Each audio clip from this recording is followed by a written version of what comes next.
So this one's a bit of a kinky tale, to say the least. So many years ago, I had a client book in for some kanji, some Japanese writing.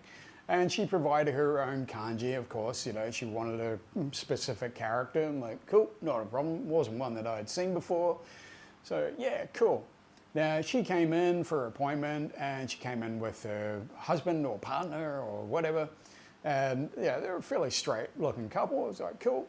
She wanted this character up on her left chest. I was like, no problem, cool. When it got set up and called her through, and her partner, went to come through, and I was like, sorry, but I don't allow anyone into my workspace. You're free to wait out in the waiting room, but I don't allow anyone who isn't staff into my workroom while I'm tattooing. And he looked really pissed. And she was a little bit, meek about it. And I, took her in, did the tattoo, and, she's, are you sure, my partner can't come in? I'm like, yeah, quite sure, so it's, like, this is my space and this is where I work, and, I prefer to have privacy. She's like, oh, okay. So we go out, and, I'm, giving him the rundown of aftercare, and I hand him a business card, and he just looks at it and throws it back at me. He's like, I will never be coming back here again. And I'm like, okay. That's a new one. I don't know where this is coming from, but cool, no problem. Have a great day. A couple of weeks later, we get a letter at the studio, and it's addressed to the manager, which is me. I was the manager. And it was from this gentleman explaining that the tattoo that his partner was actually getting was the Japanese symbol for slave. Now, this was a very important tattoo to them, as it was part of a sexual ceremony that they were having. And it was important that he was in there to witness her being branded as his slave.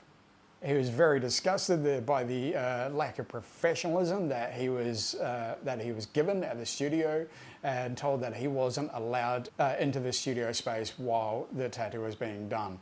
He should be allowed in there, as it was part of a ritual ceremony that they had agreed upon, blah, blah, blah. So, of course, being the manager, I had to write him a letter back stating that I just don't allow anyone into my workspace as a distraction for me, and it inhibits me from actually doing my job properly. And as far as performing a sacred ceremony or any kind of ceremony, it's always advisable to actually notify the artist that's involved that you are doing this, so they know ahead of time. It's also up to the artist as to whether they want to have some kinky old dude sitting in there getting his rocks off while they're tattooing a slave symbol on their partner. Yeah, you forget about that part, pal. It's all about choice.